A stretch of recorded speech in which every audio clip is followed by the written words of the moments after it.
Hey y'all, hey y'all. Thank you for tuning in to Let's Talk About It with Erica and Steph. It's 7 o'clock. All right. I'm Steph. And I'm Erica. All right, and then today we have an amazing person. This is a human right here that I'm in awe of, and just hearing her story really inspired me. You know, I'll get into how we got into her story, but yeah, her story, ladies, y'all want to listen. I'm excited. I'm so excited, you guys. Today, huh? You was on wine duty today. I was on wine duty today, you guys. I got this amazing, sweet little some peaches and some apples and some cinnamons or something. It's a whole bunch of mixture of everything, but this is an amazing wine. It's a Muscat Canale. Okay, yeah, it's not in the black wine family, but it is an amazing wine. I came home with one from Africa. It was an amazing wine, y'all. I went and bought it, and I got right to my garage, and it dropped out my hand onto the ground. So this is what we got, and it's amazing. All right, we here, and it's going to be great. Here we go. Y'all ready? Here we go. We got the crystal tonight. We got the crystal. We got crystal, but we got our special cute cup for our guest. Yes, we do. Yes, we do. All right. Here we go. And we're going to toast to this amazing evening with our guest, Nikki. Okay, it's going to be a special one, you guys. You hear me? So you guys grab your sips, whatever it is you're sipping on. Excuse me, I am so sorry. It's okay, bless you, queen. It's real life. Real life. Yeah, all right. Real talk. Let's talk. Hey, let's see what we got. This is good. Quit getting sweet wines for me, though. I drink regular wine now. Do you? This got a little sparkling. Yeah, I'm not a sweet wine fan, but it's actually for it to be a Muscat. It's actually. It's not that sweet. It has different pops of. It is good, and it is a little. There's a little fizz to it. Yeah, it's good. I like it. I'll drink it, but I'm just. It's very festive. Yes, it is, and we here for festiveness. Okay. Yes, we are. Yes, we are. So Nikki, yes. Nikki. So Nikki is writing a book called Right the First Time. So I'm gonna introduce Miss Nikki Whitfield, and we're gonna let you tell us a little bit about you, and then we're gonna get into this journey of yours that is, ladies. I need all my ladies to tune in right now. Right now, not right now. But right now, get in the room. Okay. Get in here. Okay, so I am Nikki Whitfield. I am currently living in Sacramento, but I am born and raised in LA. I ran the streets in the 80s, and I was living a very fast, fabulous, beautiful life on the west side of LA. My high school was on Melrose Avenue. It was Fairfax High School. So I grew up in the Mid-Wilshire area, for those of you who are familiar with LA. Our rival high school were Hollywood High and Beverly High. Okay. And so, that's a little bit about me. I'm a mom of 4 kids. Amicably divorced. I have been working in the nonprofit field for 20 plus years. My focus has been on anything that affects us, Black people, marginalized communities, the underserved populations. I've done HIV prevention. I've found Black families for the disproportionate amount of Black children who are living in the foster care system, living and growing up and aging out. That was supposed to be something temporary. And of course, like so many other things in our community, we are always at the top of the horse list. I'm sure that was fulfilling. All of it was amazing. Oh my gosh, amazing. Yeah. And both of those things, those particular focuses, actually were something that I dealt with personally in my own life. So very dear and near to my heart. But yes, so professionally, I've been, well, you know what? Like so many of us fabulous, beautiful queen Black mothers who do a bajillion different things. Yes, we do. I've been in survival mode. You know, I started off as a hairstylist at Vidal Sassoon. When I was single, yes. Wow, yes, Vidal Sassoon. Yes. I haven't heard that name in a minute. When he was alive, I know. Okay. I'm dating myself. It's okay. It's okay. I remember that. That was a household name. Yes. Yes, it was. Yes, and it's funny because in my book, I'm editing and I'm rewriting some of my chapters, and I was going through those days of me working there, and I was really laughing because, it's there. I have a lot of hilarious stories about the jingle. For those of us who remember that there was a huge jingle because the commercials and everything that comes with it. But anyway, I've lived a lot of lives. Okay. I am now single. I'm in the book is not published. I did a soft launch in 2023. Okay. But the book has changed and evolved even since then. Well, I've changed and evolved. Okay. Since then. All right. Well, what inspired you to write the book? Okay. So initially,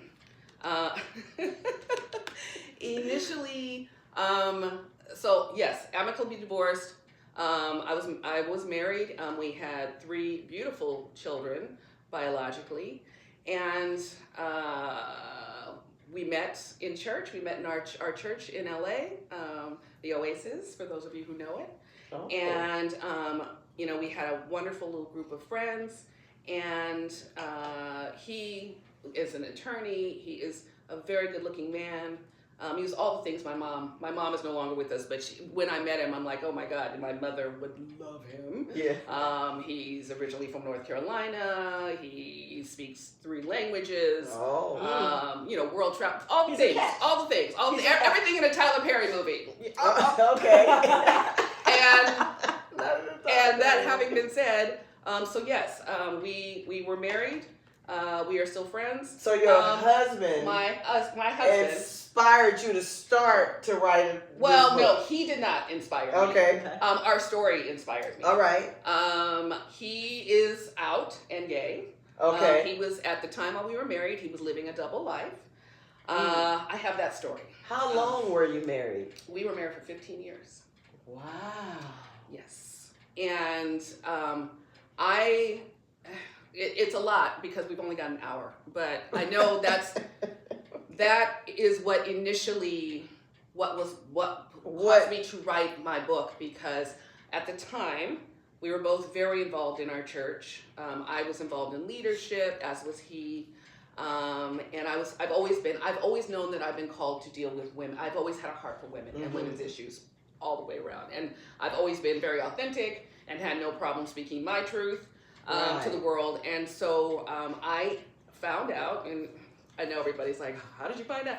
There's a lot. How'd you find out? That was the next question, y'all. Right. How'd you find out? That's going to have to be a series. Because, okay. I knew that God, where do I begin? So I'm not going to begin with that. I'm going to tell you where I want you to begin, because I know when you sat in the chair, right? So when I met Nikki was blessed. I was blessed to have her sit in my chair.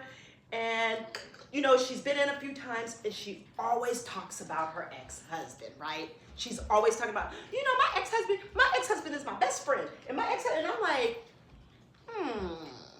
So we're talking one day, you were like, my ex-husband is at my house right now. And I'm like, okay, your ex, do you think, there's a chance that y'all might get back together? And I was like, yes. And she was like, girl, no. He gay. And I'm like, huh? Right. And then she went in and told me the story, and I was like, yeah. His truth. Everybody has a truth, right? And absolutely. And right. And so initially, when he was going through the coming out process, and we were dealing with it in our marriage, and we were involved in church, and we were going through counseling, and we were trying to keep our marriage together, and that's a whole other story. But and we had small kids. Our oldest at the time was, I don't even think she was 13 yet. And then 11 and 8 were their ages. Wow. We have a girl and 2 boys.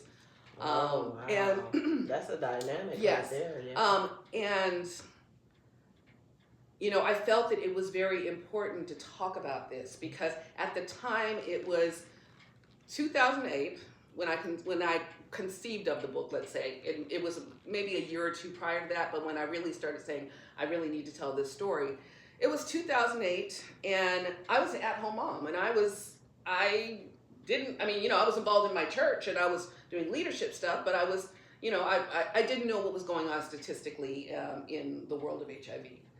I ended up finding out that at that time, the highest rising number in the population who was contracting the disease were African American heterosexual women.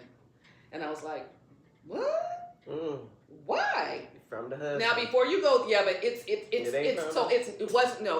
wasn't just the down low, because there was a whole season and years where black gay men were being vilified for that being the whole reason for it definitely had something to do with it. It wasn't it played a part. It wasn't the only reason. Right. We had drugs back then. Oh, there was and and once I ended up getting into the field and actually doing HIV prevention and talking about it. Actually, it isn't who you love. It was what type of sex you engaged in. So that's where the education came in, because the highest risk to contract the disease is unprotected anal sex. That's whether you're gay or straight. Right. Okay. Mm-hmm. So guess what? A lot of women are having that. unprotected anal sex. Absolutely. Wow. So that's the risk. Right. And it was, so that's a whole other story. So I could go off into a lot of rabbit territory. Right. I hear you. But originally, when I got into the field of HIV, and I found out that this was going on, also the fact that what we were going through, and I knew how I felt when he came out and as he was struggling, before he even actually was able to say the words to me. I know the torment that I went. I know how lonely I felt. And because I love women, and because I love people, and because I love walking in truth and helping others through that truth, I felt it important that people, if I'm struggling and I'm thinking I'm alone, then there's got to be how many other multitudes of women are out there, and families, men going through it, struggling. But what's the sign? Yeah, okay, what sign? Because I know at one point you said you knew. Right. So again, I knew this was going to be a hot topic. What I do want to say just right now is the book, at the time of my conceiving of it, and it's the original intent was to talk about the down low behavior and to expose it and to talk about our experience and how we navigated remaining parents and remaining friends. Yeah. But I have evolved. Jacques, my ex-husband, has evolved. Yes. The book has evolved, and now the book isn't just about that. It is a chapter. Okay. It is more than a chapter. It's a couple of chapters. It's a good number of chapters. Right. But the book isn't just about that, because I had an incredible, amazing life before I met him. Yeah. And I have an amazing life since. All right. So the book has evolved, but this is, I know this is what you guys really want to talk about tonight. That's so what it's all good. It's all good. But just for those who are watching and listening, I just want you to know that the book, at one point it really was just about that, but I am here, my purpose, my soul mission is love. Is love. That's it. Is love. Pure love. How do we love? How do we walk in love? And Lord, do we need it right now with everything we're going through in our world, but in this country? And so that's my purpose and my calling. And if I had written the book when I originally conceived of it, I'm so grateful that I didn't get it published then, because it wouldn't have had the same impact. It could have possibly caused more harm, which is exactly what I don't want to do. Right. I don't want to breed more anger or bitterness or division or confusion into the world. That's the last thing we need. I want to talk about our real story of love. So I really wanted, the timing is everything. And I know that there are other women who've written books about this while they were still hurt. Right. And we've heard a bajillion times, hurt people. Right. Not intentionally, but if I wanted to be healed. Yeah. Before I actually told this story. I wanted to be on the other side of it, so that I could talk about the love and the healing part of it, and not the division and the bitterness and the anger and just cause tell us more about the love and the Right, healing. that's what I'm saying. You were never bitter. Every time I've talked to you, you've never. How you get past the anger Okay. Yeah. to the love. So that's 'cause another that's book. what they want to know. Yeah, I'm mad as heck. We was together. We got 3 kids. Like, how and you now go you're from the the best friends. anger to the love? And there are days, believe me, there are still days where I want to kill him. So don't get it. But I mean, that's true in any relationship. Right. That's All marriages, of them. Okay. Work relationships. That's a fact in That's all a fact. relationships, Absolutely. right? But so again, read the book. But yes, I'm loved now. You're like, oh, But honey, believe me, there were. Can I cuss? yes. Yeah. There were years. Absolutely. Okay, there were many years where I was bitter bitch. So don't get it twisted. I'm a firm believer in not therapy, first of all, but also allowing yourself to feel every emotion, the anger. There's great healing that comes from your allowing yourself to go there and feel that anger. Can we bring it back a little bit? Yeah.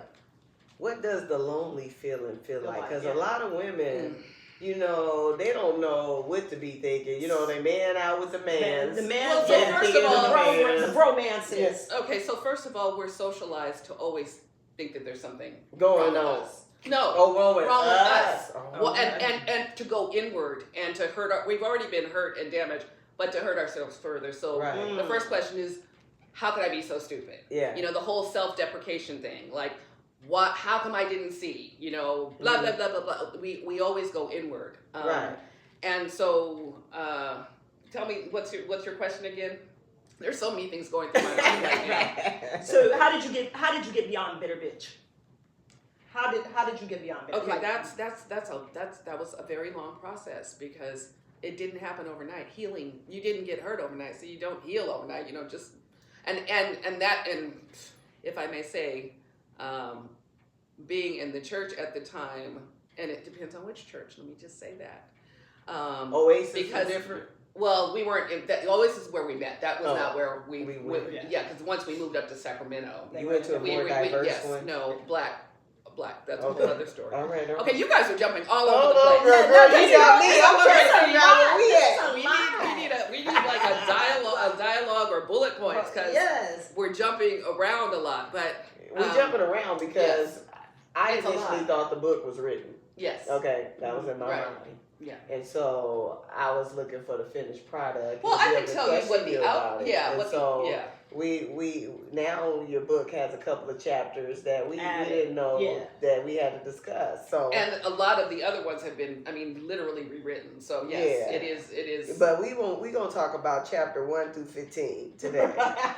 That's what we want to talk Yeah. about. The first chapter. 'Cause there's And women I know you doing had a this. great life prior to 1 through 15, but 1 through 15, we want to know. Ladies want to know. I mean, you seem like you got a great spirit. You're a beautiful lady. You didn't let whatever happened get you down after 15 years and 3 kids. How did you overcome knowing that the man that you walked down the altar with and had kids with and laid with did he want you at first, or did he change? Oh God, of course. Or was Well, he yeah, from the no. beginning? So let me start just so we can go there. When we met, we absolutely fell in love.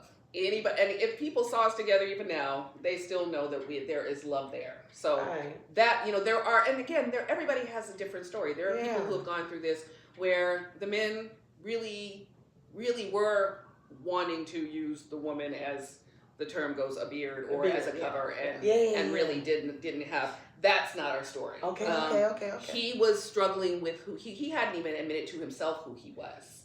Okay. Ooh, say it now. He grew up in the South.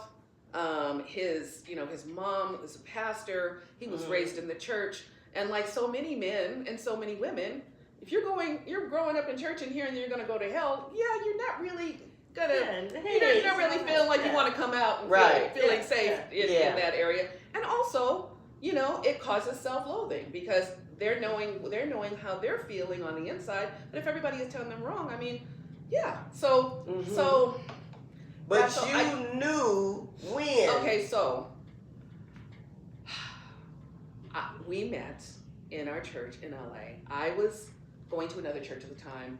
My best friend at the time was going to the Oasis. And she had recently got married or affianced, I want to say. And as we know, quite often in the church, or even our wonderful couple friends, Yes. they so often want to hook you up. Yeah, they do. You're married, now you gotta be married. Person for Yes. So she was constantly on the lookout for me. And then one night she came home and she was so excited. She's like, oh my, she had just come from Bible study and I had just come from mine. And she said, she came home and she was so excited. She's like, oh my God, Nikki, I met the best guy for you. And she told me all the things about him. And I sat up, because I was actually seeing someone else at the time that I was interested in, but he wasn't treating me the way I deserved to be treated, and she knew it, and she loved me, and she wanted the best for me, like all of our friends. Right. So she meets this tall, good-looking drink of water seems like he's got all the things, and really nice guy, and she's all excited. And as soon as she described him to me, I looked at her and I said, yeah, no, he sounds like someone my mother would love. Therefore, I'm not interested. He sounds like and I turned around and I went to sleep because we were in my bedroom, and I went to sleep. And then a couple of weeks later, I ended up going to visit the church. I saw him as we were in, it was the end of the service and we were all standing out in the foyer, and I happened to see him walk by, and she was standing like right here and with her back to me, and he walked by behind her, and I was, I interrupted her, and I was like, who's that? Okay. And she got a little annoyed with me because she's like, who? Oh, that's the guy I was trying to introduce you to, but you didn't want to meet. And I was like, no, I want to meet him. So she grabbed my hand, she ran me out to the car, and it was literally something out of a movie, I kid you not, because we went outside to the curb, and his car had just pulled up, and he was just about to get in the car, and she ran up and she introduced us, and we shook hands, and I kid you not, it was like we're both Disney movies lovers, he and our whole family is, but literally you could see like little birds and stars flying around. The little butterfly. Yeah, no, I person. kid you not, there was immediate chemistry. Yeah. Okay, so then that was it, I didn't see him, and then a couple of weeks went by. I went to church for the Wednesday night Bible study, and he was there, and he was sitting a couple of rows ahead of us, and he was sitting with a young woman who was interested in him at the time, and that was obvious, and then his best friend. And when the service was over, we got up, we moved out into the walkway, and he turned around, because he's very grand. Anybody who knows him, any of y'all who know how grand Jacques Sterling Whitfield is. And he turned around, and it was cold, so he had on this beautiful coat, and he opened up his coat and he went, and he said, and he was very grand. He said, Nick. And I literally looked at her and I said, he's gay. He said, literally. I literally looked at her. Nick. He said Nick because my name is Nikki. He already shortened my name. That's what I heard. No. We're going to do another show. We're going to do another show and talk about other stuff. Okay. So anyway, he was very grand, and he was Nick, and he was just so... You knew it then. I saw it so clearly in that moment. Just in that moment. It was fleeting, though. It was fleeting. It wasn't like, oh my God, he's so gay. Yeah. He wasn't flamboyant. It was not obvious. It was just like that. Yeah. And in that moment, I turned to her, and she looked at me immediately and dismissed. She goes, oh, no, he's not. Oh. And so do y'all went talk on. about that now? Oh, all the time. We laugh about it. We don't talk about that anymore. Yes. So we went on. We became friends, and then we started dating, and then we became lovers. And next thing I knew, he was asking me to marry him, and I was ready for a change of life because, as I said earlier, I was living really fast and hard in LA. I was doing a lot of drugs and drinking and sex and having a good time. Right. And I knew that it was time for a change of quality of life. Yes. Yeah. So I welcomed that. And at the time, his dad was living here in Sacramento. and they were both attorneys. And he wanted him to come. He wanted Jacques to come up and help him with the practice. Okay. And so what started off as it started off as us living in the same city, became very quickly a long distance relationship. And I didn't see that coming. I wasn't really down for it. He ended up almost spending more time up here than he was down there. And I'm like, okay, what's going on? What are we doing? So and I didn't give him an ultimatum. I just legitimately wanted to know how I needed to proceed. Right. But that led to him asking me to marry him. And the next thing I knew, I was moving up here to Sacramento to start a life. Okay. And so, we got married. We had a beautiful wedding. It was all just love, love, love. The whole weekend, my family flew in. His family came. It was amazing. And so, great start. Yeah. Yes. There were a couple of times when we were dating where I asked him, where I'd see again just flickers, little flickers, and because I'm so honest and I don't have a problem asking. I know that there are women. I've spoken about this nationally years ago. So I've met a lot of women who did not know how to confront, didn't know how to ask. I wasn't afraid. I was like, I was in Vidal Sassoon. I worked around all most of my best friends literally were gay. Were gay men. My best male friend at the time is a gay man. Is a gay man. Still is. And he didn't tell you. Like he didn't say, "Hey, sis." He didn't know because again, it's not necessarily obvious to everybody. I mean, again, he wasn't flamboyant. He wasn't. And he actually, the person that I'm talking about, he wasn't around at that time. Okay. He had moved to the East Coast, Okay. so we actually hadn't met him. Okay. There were some people, yes. Some of my friends at Vidal Sassoon, some of my male friends were like, "Girl, I don't know," But I was around. I was very involved in the church. Yeah. The people, our immediate crowd we were around, all were completely dismissive of it. They were like, "No, Nick, you're not saying da da da." He just got the A. What they say, the A. The metrosexual term. Very well dressed. He's just very well groomed. Absolutely. Educated. Absolutely. Yes. Well, that definitely. Yeah, and so I allowed myself because, of course, you want to believe that. I didn't want to believe that. And you live this amazing life. Yeah. You have an attorney. Yeah. And you was a stay-at-home mom. You was a stay-at-home mom. Beautiful, Yeah. the beautiful house. You guys are big in the church. Right. You guys are living the life. Right. And we legitimately we've always been legitimately friends. Yeah. I think I said to you before we actually came on camera, we know that we would have been friends. We would have been involved in each other's lives one way or the other, Right. And I laugh. I tell kind of a joke about, because I was seeing another guy at the time who I was really in love with, but he was not stepping up. He had commitment issues.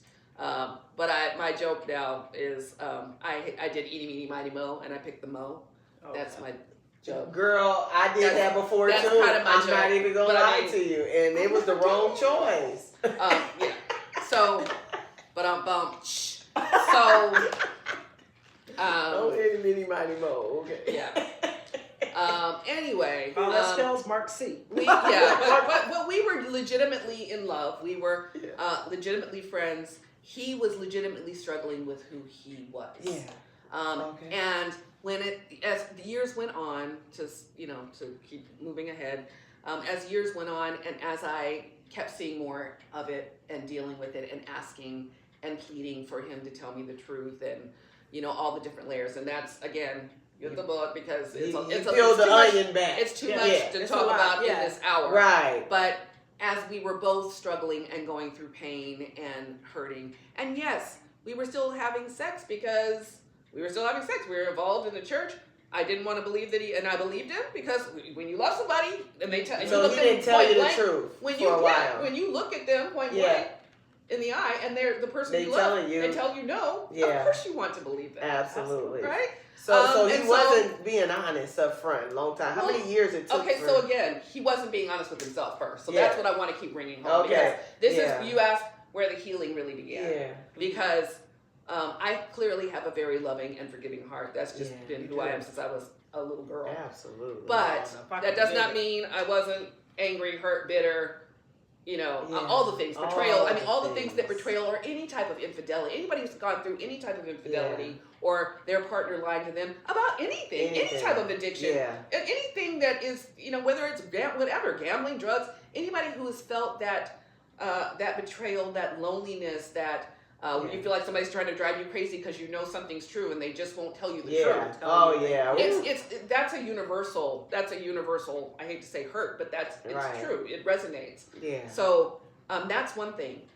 But when the healing really began for me, and for him too, was, and this is the story that we talk about. iHeartRadio featured us on their show, their Cancel Pride back in 2023. And the crux of the story is, at the time, I was very involved in leadership at our church, and I hosted a support group out of my home. Our pastor's wife was there. It was leaders in the church, and it was only 6 to 8 of us that attended regularly. And we were always in books. That we could just really get real about, and changes that heal, and healing for damaged emotions. And we would go through those books and dissect and talk about our life experiences, and it was a really powerful time. And he knew all these women, and these women all loved him and supported all of us. And he would come home every night. I mean, once, we met once a week, and he'd come home, in the middle of it, and he'd hear a lot of our discussion and stuff, and he'd move around the kitchen, and then he'd kind of disappear. So this one particular night, he'd done that. He came home, and the next morning I was sitting on my couch and having my coffee, and he came around the corner, and he looked at me, and he stood over me, and he looked at me, and he said, "Nikki, I'm gay."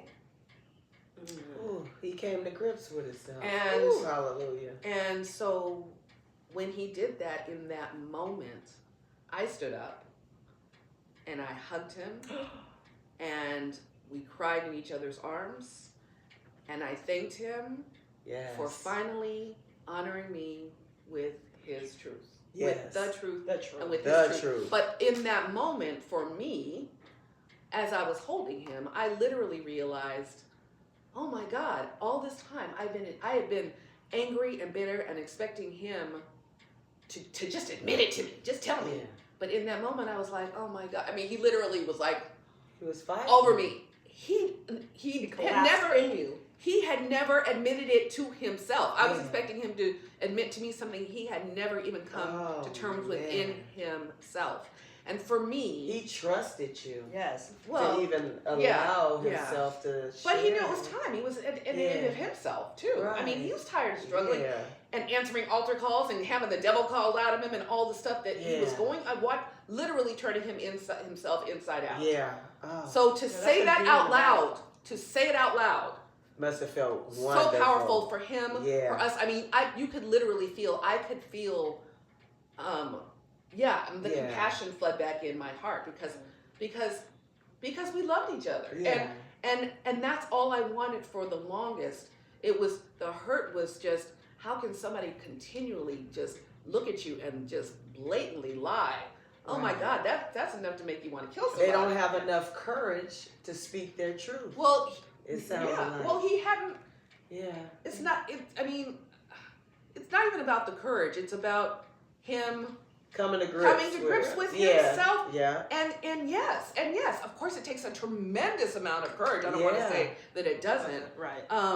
But he had to be true to himself first before he could be true to anybody else. Right. And that's true about all of us, whatever you deal with. I don't care. It doesn't have to deal with just being gay or coming out. Absolutely. Just living your truth and who you are. And walking in freedom. I posted that today with Serena doing the crip walk. Oh, yes, right? yes. She was just dancing. Living in her truth. Living in her truth. She liked to dance. That's her dance. Yes. And she don't care what this person or this person or this person or that person think, right? And that's the grips he came to. It sounded like, okay, I told you, go tell who you want. But no, I feel like with that, he told you, right? But now you got to break it down to your kids. Oh, You got to break it down yeah. to the church. You guys are big in Oh, the yeah, church. the church already knew. I mean, the pastor already. The pastors were really trying to help. They had been counseling us and trying to help him through the process. He was very honest. We had been seeking help, and that was our second church because the other church. That's a whole other story, and that's in the book. That's where you told me about that. That's a whole nother part. Yeah. We not even, that's a whole nother. Yes. That's why they say the church is in your heart. We got some really bad, well-meaning, but really bad advice. Yeah. In the initial church that we were in, where we had gotten married, and and they wanted to help us. They loved us. I really have no ought, but wow, I mean, just really bad advice, like suggestions like, the first time, one of the comments when we had submitted ourselves to the pastor, we're getting counseling. I remember you told me the story. The pastor who had become like the father figure. Yeah. I was on staff at the time. Jacques was the attorney, and so we were very involved, very entrenched. When we first started going through this, we were so close to them. They actually invited me to come out to their home and stay with them for the weekend to just get some healing. Right. Yeah. And so love them like family, still love them. Yeah. But the pastor at the time, when Jacques first said, what he was struggling with and that he was attracted to men, the pastor stood up, looked at me and said, "What are you wearing when he comes home?" Wow. That happened. That ain't even you didn't tell me that. That's apples and oranges. You didn't tell me. Wait a minute. That's apples and oranges. I'm only in your chair for an hour and a half. You didn't tell me. You told me some stuff, but no. And so I'm saying there's a lot. That's just one story. That's just one story. That's just one story, because we stayed and we're still getting counseling. What are you wearing? And I said, wrong answer. I looked at him and I said, wrong answer. I said, what am I wearing? I said, and this is where I literally bucked up, because I said I didn't care, because when he came at me that way, I said I could be buck naked and hopping upside down. But if he's into Mandingo, it wouldn't make... It ain't gonna make... I could be... Right. It wouldn't make any difference. I promise I literally said that. And so, hey, y'all. We got Marissa on there. We got Lynetta. Hey. We got Amanda. Hey, y'all. Thanks for chiming in. Man, it's deep up in here. It's Okay? getting real.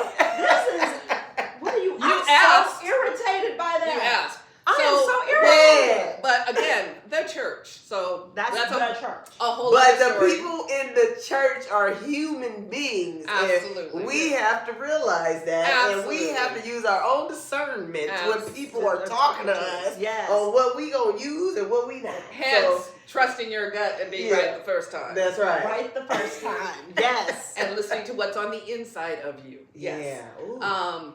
And so it went on. And at one point in the same church, the wonderful, wonderful, wonderful first lady, I told you this one. Yes. Who loved us, really wanted, they wanted us to make it. I mean, they loved us. And so, very sweet, well-meaning, and was just like baffled. I don't know what to say. And then she suggested that I anoint his penis with oil.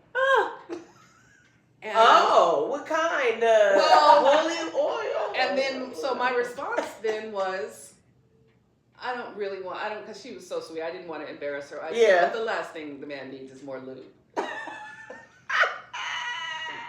Girl, you got me. I did that. Those are just a few of the stories. There's so much more. And those are just like the funny, I'll be damn moments. That's what I call them. Oprah calls them aha moments. I call them I'll be damn moments. Right. I'll be damn. I'll be damn. So there was a lot that we went through.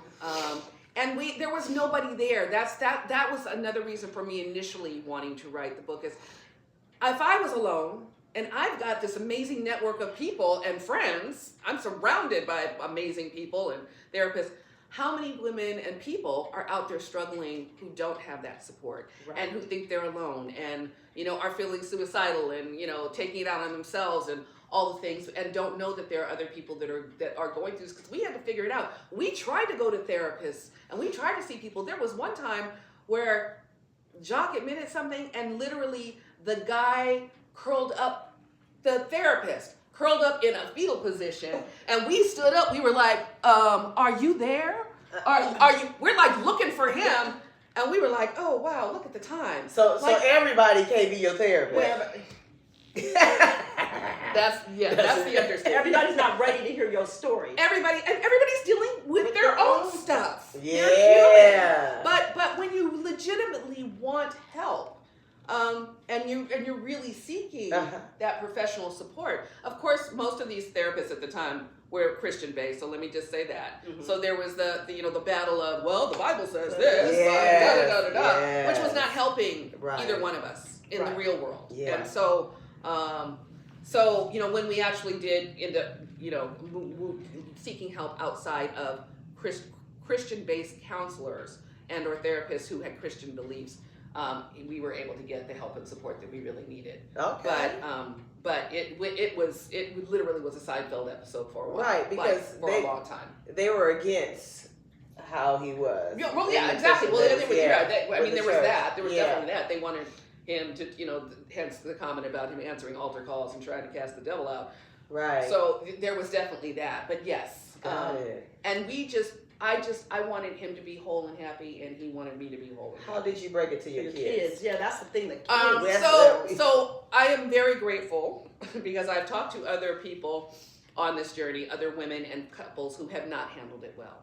First of all, I'm grateful to say that we never raised our kids to be homophobic. Yes, because huge. that can be huge. When people have been raised in the church and they've been taught that it's wrong, and then daddy or mommy comes and says, then they're like, what? Yeah, what? And, then it's the hypocrisy and all that stuff. So I am really grateful that was not the case. You raised them in love. Raised them in love.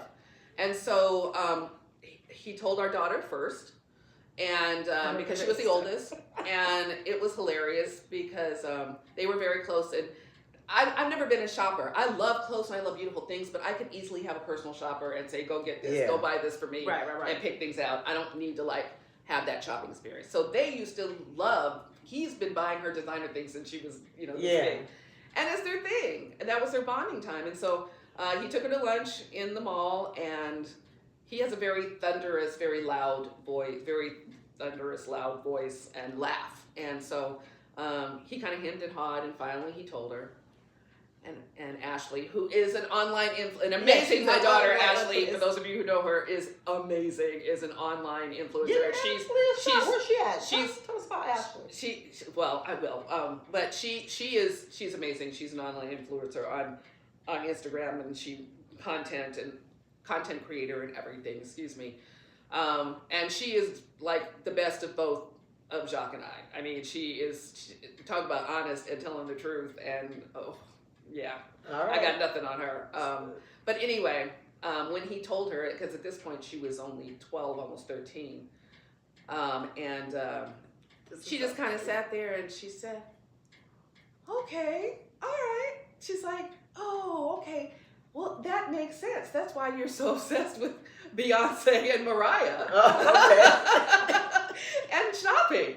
And she's like, and it just makes sense to her. And Jacques just thunderously roared laughing in the food court in the mall. And so that was Ashley. But again, she didn't say, she didn't have a problem with him being gay. So it was just, he wanted to let us raise her to accept people and you guys raised her in love. Right. Not bitterness. And and he wanted her to know that, we hadn't done it, neither one of us did anything wrong. And that it wasn't that he didn't love mommy, that story, and why we really were getting the divorce. And so she got it, she understood. Hey, so Shani Brown. Yeah. So then hey! You know Shani Brown? Yes! Oh my God, yes, we go way back. Shani B, me and Shani B go back. Shani B.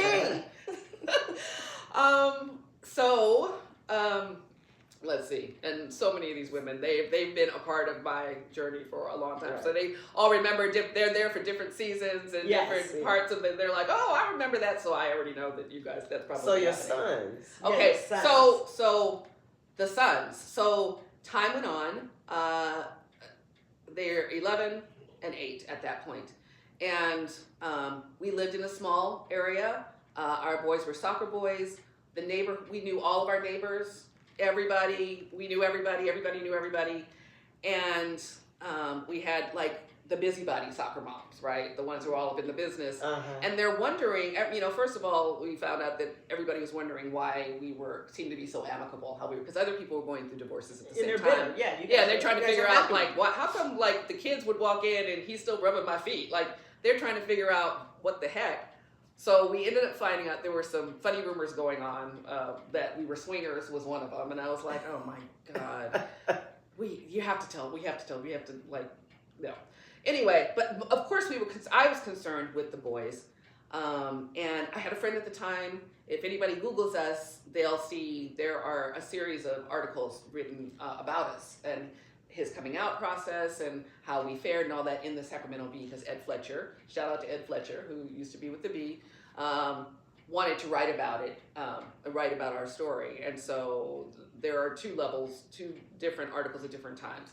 Anyway, and so the first article, we still hadn't, it's hitting the Bee, the Sacramento Bee. So that means the whole world is going to know. They're going to know. Everybody specifically in Sacramento. Right. And so, of course, I'm like, oh my God, the soccer moms are going to know.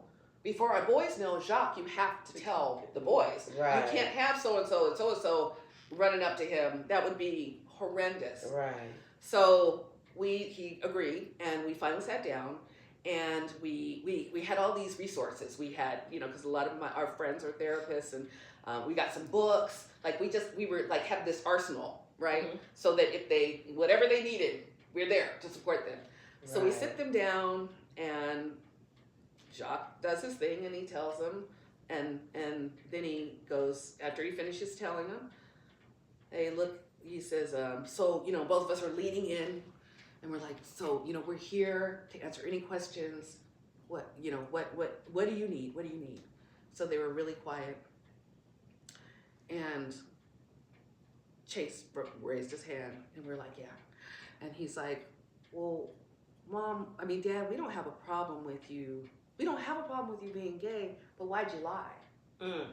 And I was like, we were like, in that moment, that's my mom proud moment. Because I was like, the kids. That's exactly what I had problems with. Yeah, that's it. Yes. Right. And I knew at that moment, both Jacques and I knew that we had raised them right, because they didn't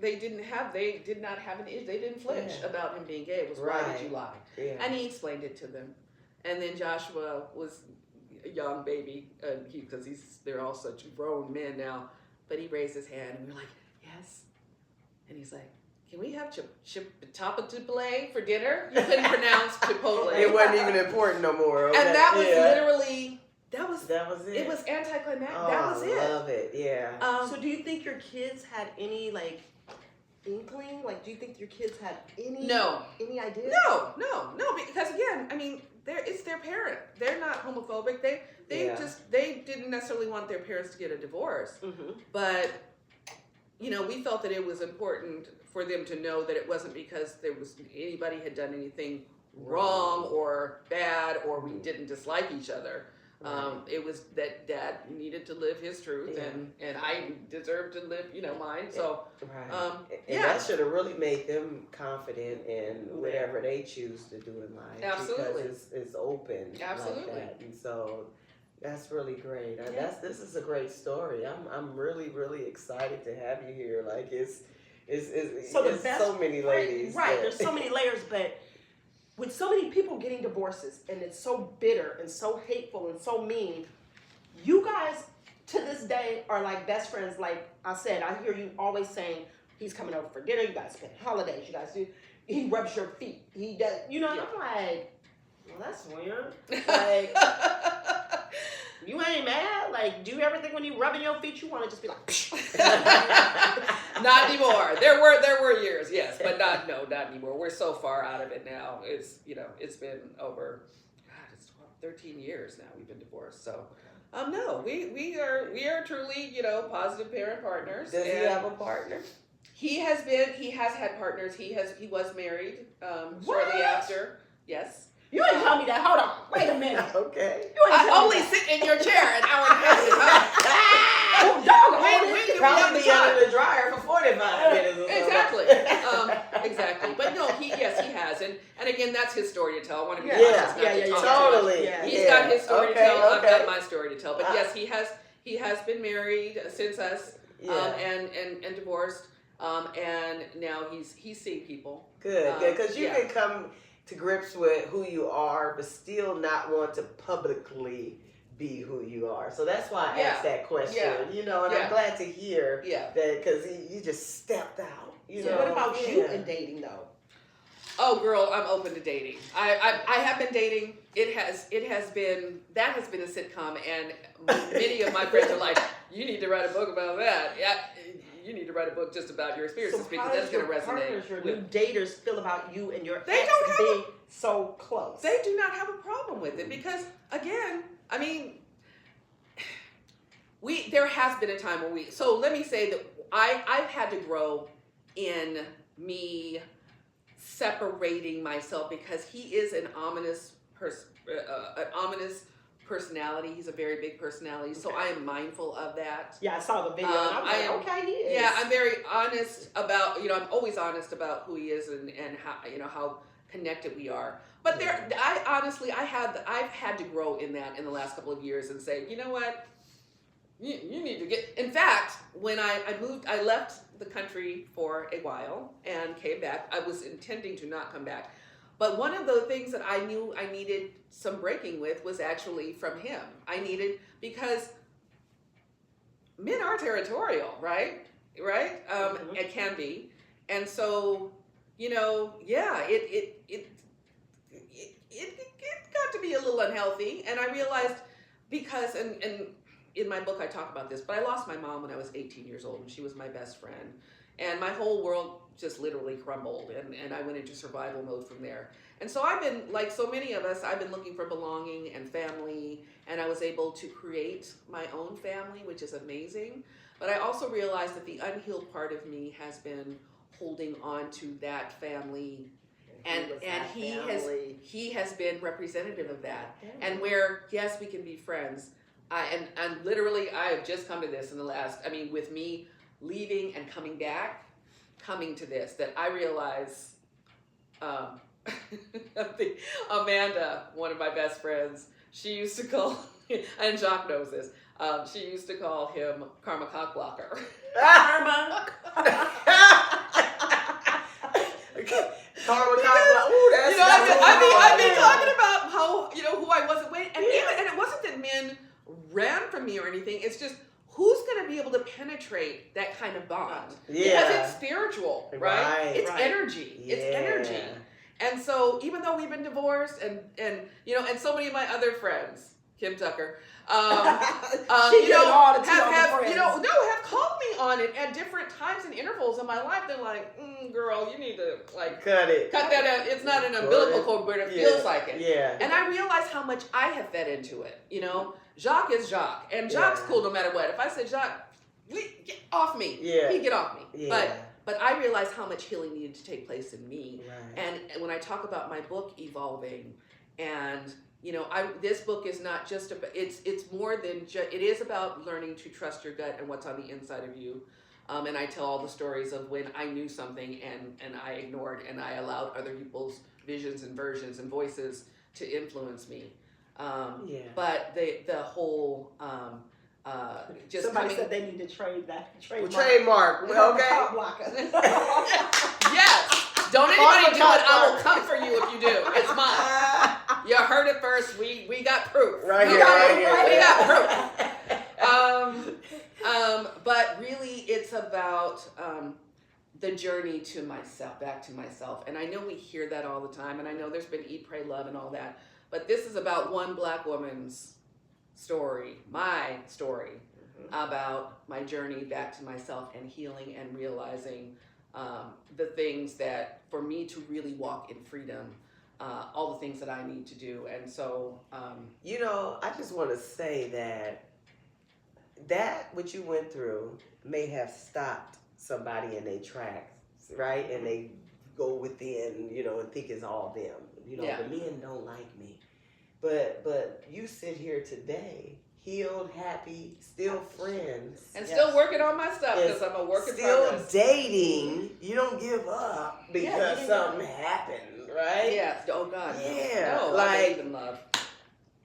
When you believe in love and you got Nikki's love, free, that's right. it'll Nikki's free. come. Yeah, Yes. just keep going. Oh, Because so absolutely. many women, I Yeah. feel like women that have gone through what you've gone through can be so bitter. Even to this day, they can lose their trust.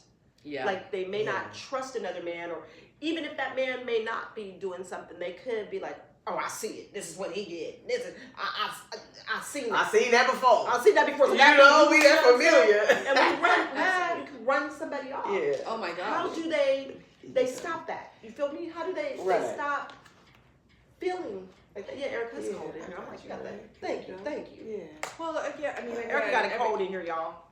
It's everybody's got their own journey. It really is about. Well, I mean, it's not rocket science. It's really about you learning how to love yourself and doing the work on yourself. And because the hurt is real, the anger is real, the bitterness, you're going to go through all of that. But the whole idea is to go through, not to pitch a tent and camp in Bittertown. Say it. In It's just the Bittertown, because chapter. it is easy to do. It's easy to mistrust, but that's all internal healing that needs to be done within you. That it's not going to happen superficially. Right. It's not going to happen because you get another person in your life and they're a band-aid.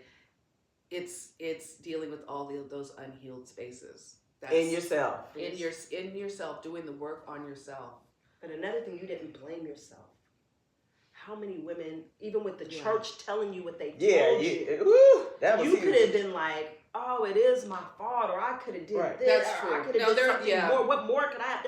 Could I have I'm great. beatboxed on the mic a little bit more? Well, I'm grateful to say that even though I realize that there's been a whole lot of unhealed spaces and loving that I need to do for myself, I still was raised with a good sense of self-esteem and knowing what's mine and what's not. Are you a Leo? I'm a Cancer. All right, I knew it was somewhere But around I forget my Leo is my rising. I've got a lot of Leo. Yeah. I feel it. I Yeah. feel that energy. Right. I love Queen it. of the jungle. Well, you know, we almost at that hour, y'all. Oh my God. Really? Yes, What it's time is it? 7:57. Shut up. Man, we've been talking about it. Oh my We told God. y'all that it was gonna be amazing today. It was gonna be a great story, something that you guys needed to hear. And wow, I'm just in awe, and I'm just so thankful for meeting Nikki and hearing your story, girl. It's powerful. You hear me? You can help so many ladies out there know how to heal yourself. So speaking of that, Okay. Nikki, where can they find you? Like Oh. if somebody needs to talk So to you. Yeah. so you can definitely find me on Facebook or Instagram and message me and friend me in Nikki Whitfield, WHITFIELD. All right. And also I have a website. It's just a landing page, but if you want to pre-order the book, so when it's done and published and all the things, you can do that without paying. You just give us your email or your information.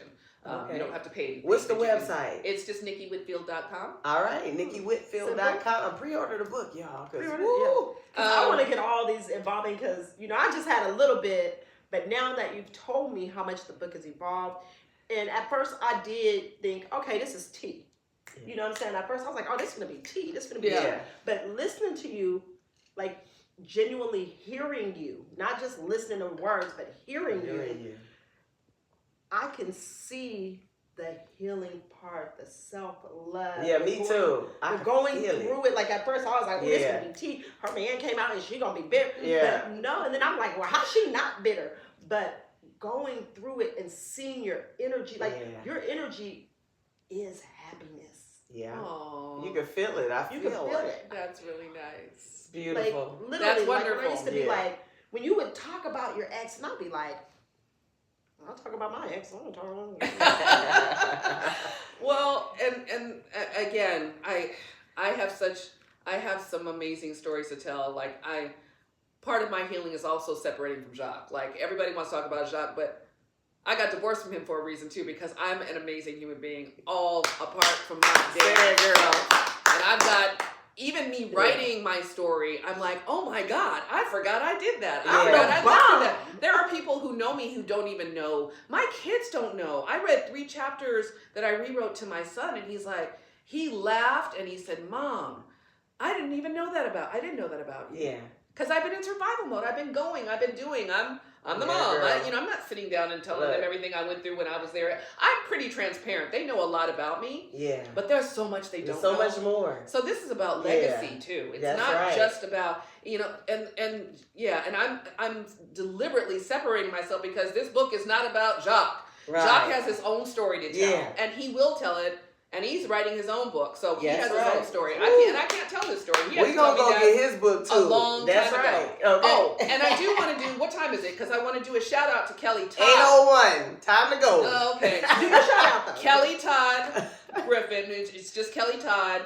Many women know her. She is an amazing, amazing, amazing woman who loves women, who's an empowerer on the political. She's down in LA now. She's originally from LA, but at one point she was here. She took me aside one day to help me when I was hitting walls about my book. And she said, well, girl, let's just sit down and, I'm going to sit down with you for a day and we'll just figure out why you're hitting walls. So I barely got to her house first thing in the morning. I had my first sip of coffee. She asked me, what my target population was, what was the takeaway for the message, blah, blah, blah, blah, blah. And then I started in about Jacques. And she let me talk for a few minutes and she said, I'm going to stop you right there. And I was like, what?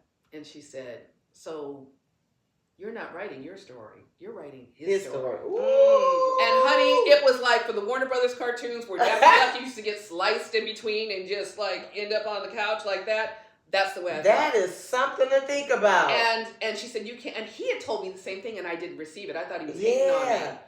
But she was right, and it sliced through me. Wow. That day changed the whole trajectory of my book, and that was 4 or 5 years ago. Okay. And that put me on a hold. She's like, you had an amazing life, and you are an amazing person before you met him. Yeah. And you've had an amazing life after him. Yeah. Those are chapters. Those are chapters. in They your are not book. the whole book. Hey, we gonna Honey, leave it at that. That You was hear it. me? That was all. That's a chapter, not the whole book, y'all. Yes. Woo! Well, you All know right, what? Nikki, we want to thank you. Thank you. Thank you,